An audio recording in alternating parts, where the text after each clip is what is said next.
When did you think that Devin might be able to play as much as he has in his first few games?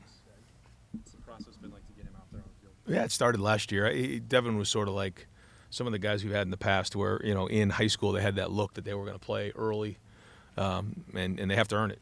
But he's done that.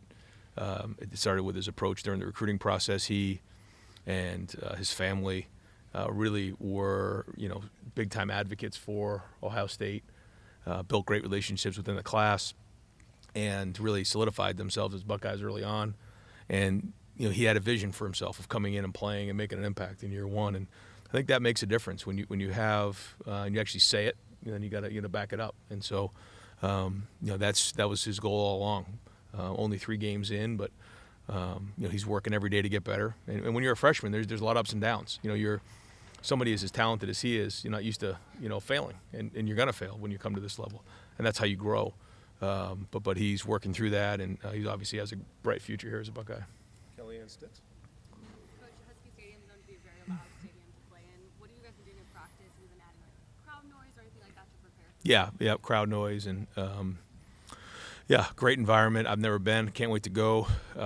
Certainly they've won 22 straight home games, so what a great challenge for our team. We're excited about that, and that's the next step for our maturity as a team.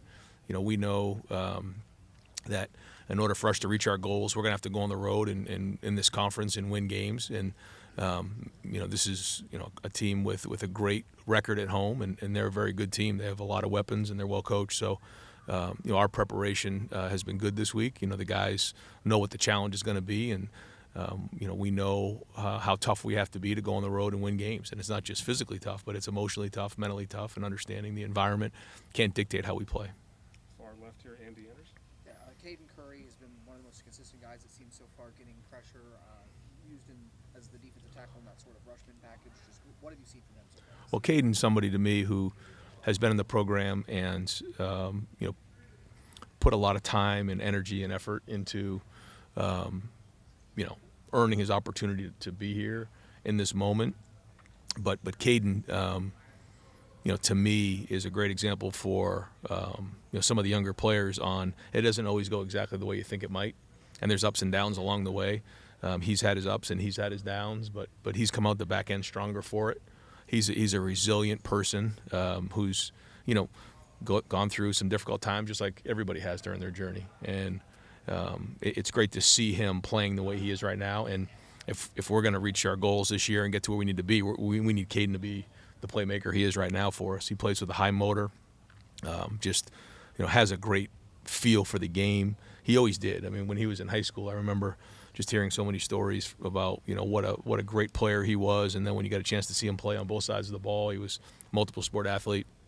And now you're seeing all that come to fruition here. And again, guy who's played special teams, he's made plays for us all over the field, and he's a big part of our defense now. Stefan Kreshner.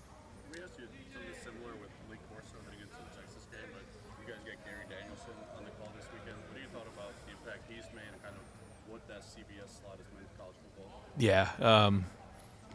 To hear, he and Brad Nessler on a 3:30 game is, sort of like I remember, Keith Jackson, and you just growing up, you hear these voices. You hear Fowler, you hear Herbstreit, you hear Gus and Joel, but to hear those guys, we all have our visions of what that's like being at home and watching the games and the great environments that they've called games in. So he's made a huge impact.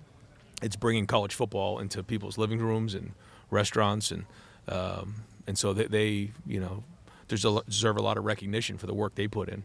I don't think people quite realize the preparation that goes in, the meetings, to understand, what's going on with each team, and how every word is measured, and then they have to tell the story and paint the picture for the audience, and he's one of the best there has been. Right here, Tony Goodman. Ryan, any update on Lorenzo Styles? Ready to go. Had a great week of practice. And right next door, Bill Landis.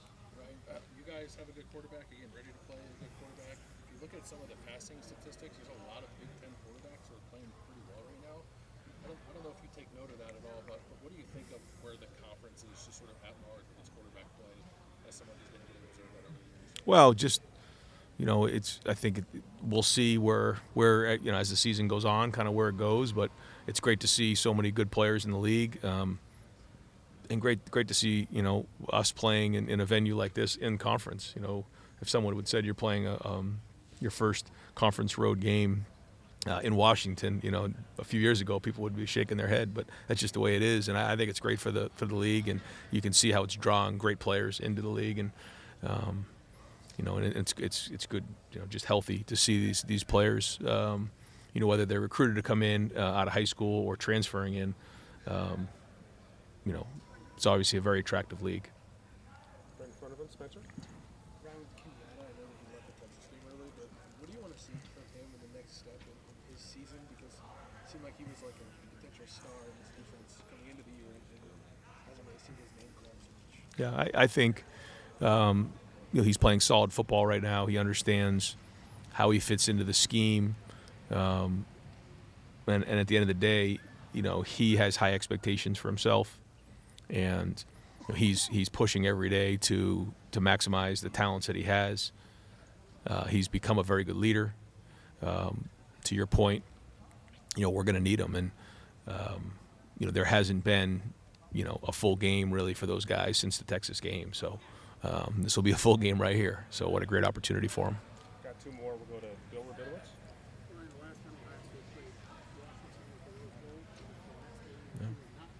Yeah, right.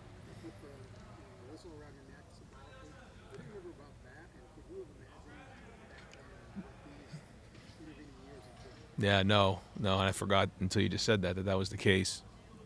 That was a very good team, and I remember that game in particular. Just we jumped in early, and it was warm, and then we came out in the second half, and it might have dropped 20 degrees, and we kind of got stale, and Washington came roaring back and kind of hung on at the end, which kind of left a different taste in our mouth. Like we felt like we had a chance to really do something, but Washington was a really good team, and they fought back hard, and they were a very physical team, and so we had a lot of respect for them as a team. But the game itself, I remember being in the locker room. There's kind of snapshots that I have, certainly of Urban, putting the whistle around my neck, and that moment was really special, and I have a picture of that in my office. And then, the rest it was a blur from there. And to say, I guess, what are we, 7 years later now? 7 years later. And, this is where we call home.